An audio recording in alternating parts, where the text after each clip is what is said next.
کسی بھی فیلڈ میں ہو، ولی آپ کے پیشے نے نہیں بنانا آپ کو. ولی اگر آپ بنیں گے تو اللہ بنائے گا تو بنیں گے، اور جب اللہ ولی بنائے گا تو کسی مرشد سے ٹکرا دے گا جو آپ کو یہ چیزیں سکھائے گا. یار دیکھو، ان ہستیوں کے دربار پہ دھمال کرنے والی اداکارائیں، ان ہستیوں کا کلام گانے والے قوال، وہ نوازے گئے.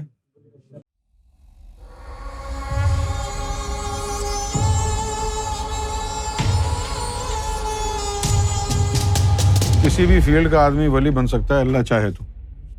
اب بلے شاہ تو نہیں تھے نا ناچنے گانے والے، انہوں نے کیا کہا؟ نچ نچ کے یار منا لے، پاویں کنجری بننا پہ جاؤ. تو جو نہیں تھے اس فیلڈ کے ان کو بھی ناچنا پڑا. بھائی آپ کسی بھی فیلڈ میں ہوں، اللہ اگر چن لے، وہ کرم فرما دے، سرکار اگر نظر کر دیں، کسی بھی فیلڈ میں ہو بن جائیں گے ولی. ولی بننے کے لیے کوئی آدمی یہ تھوڑی کہ کھجوریں بیچتا ہو، بکریاں چرائے تو ولی بنے گا. کسی بھی فیلڈ میں ہو، ولی آپ کے پیشے نے نہیں بنانا آپ کو. ولی اگر آپ بنیں گے تو اللہ بنائے گا تو بنیں گے، اور جب اللہ ولی بنائے گا تو کسی مرشد سے ٹکرا دے گا جو آپ کو یہ چیزیں سکھائے گا. یار دیکھو، ان ہستیوں کے دربار پہ دھمال کرنے والی اداکارائیں، ان ہستیوں کا کلام گانے والے قوال، وہ نوازے گئے. اب یہ پاکستان میں جو فلم ایکٹریسز ہوا کرتی تھیں پرانی، اب نہیں، اب تو ساری کنجر ہیں. پرانے وقتوں کی بات ہے، جیسے کہ وہ فردوس تھی، نور جہاں تھی، یہ جو لوگ تھے، یہ جا کے لال شہباز قلندر کے مزار پر دھمال کر.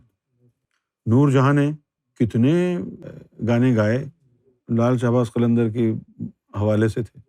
تو پرانے دور میں تو جو فلمیں آتی تھیں اس میں بھی لال شہباز قلندر کا مزار، عبداللہ شاہ غازی کا مزار یہ دکھاتے تھے کہ ولیوں کے دربار پہ جا رہے ہیں. اب جیسے یہ غلام فرید صابری کی جو قوالی ہے، بھر دو جھولی میری یا محمد، یہ بھی فلم میں سب سے پہلے آئی تھی. مجھے ایسا یاد پڑتا ہے شاہ عبداللہ شاہ غازی کے مزار پر انہوں نے یہ پڑھی تھی. اب اس فیلڈ کے لوگ، یہ ناچنے گانے والے، ان کے درباروں پر آ کر کے بخشے گئے. جب ان کے صدقے سے، ان کی نسبت سے ایسے لوگوں کو بخش دیتا ہے تو اللہ اپنی دوستی بھی کر سکتا ہے ایسے لوگوں سے. مجھے تو یعنی یہ دیکھ دیکھ کے جو ہے کبھی کبھی بڑی یعنی حیرت ہوتی ہے، اور اللہ کے رب ہونے کی جو ہے وہ خصوصیت پتہ چلتی ہے کہ اللہ جو ہے وہ اپنی مخلوق سے ایکولی پیار کرتا ہے. کیسے؟ ایک لاہور میں ایک شخص تھا سید صفدر حسین، جس کو بعد میں یاد کیا گیا پیر کاکی تاڑ کے نام سے. تو اس کی ڈیوٹی لگائی گئی کہ وہ لاہور کی ہیرا منڈی میں جو پروسٹیٹیوٹ کا علاقہ ہے وہاں جا کر کے اور وہاں لوگوں میں یعنی تبلیغ کرے ان پروسٹیٹیوٹس کو. تو اس کی وہ ڈیوٹی لگا دی. وہ بندہ پھر وہاں جاتا، ان کے ساتھ اٹھتا بیٹھتا، ان کے ساتھ ناچتا گاتا، اور ان کو پھر اس روحانی لائن میں اس نے لگایا. تو اللہ کو کتنی پرواہ ہے اپنی مخلوق کی کہ جو ہیرا منڈی میں لاہور میں جو بیٹھی ہے عورت جسم فروشی کر رہی ہے، عام آدمی کیا کہے گا؟ جسم فروشی کرتی ہے، اللہ تو اس سے سخت ناراض ہوگا.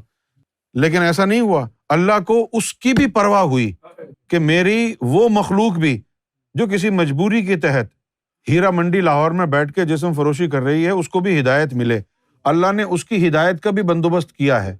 تو اب آپ اپنے کسی بھی گناہ کی وجہ سے اللہ کی رحمت سے مایوس کیسے ہو سکتے ہیں کہ میرا پروفیشن یہ ہے، میرا کیا ہوگا؟ نہیں، اللہ نے جب ایسے لوگوں کو ہدایت دینے کی بھی اللہ تعالیٰ نے پرواہ کی اور لوگوں کی ڈیوٹیاں وہاں لگائیں.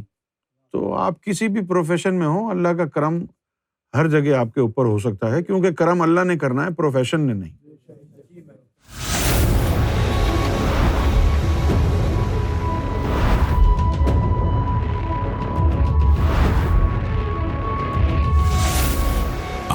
TV, the place to connect with God.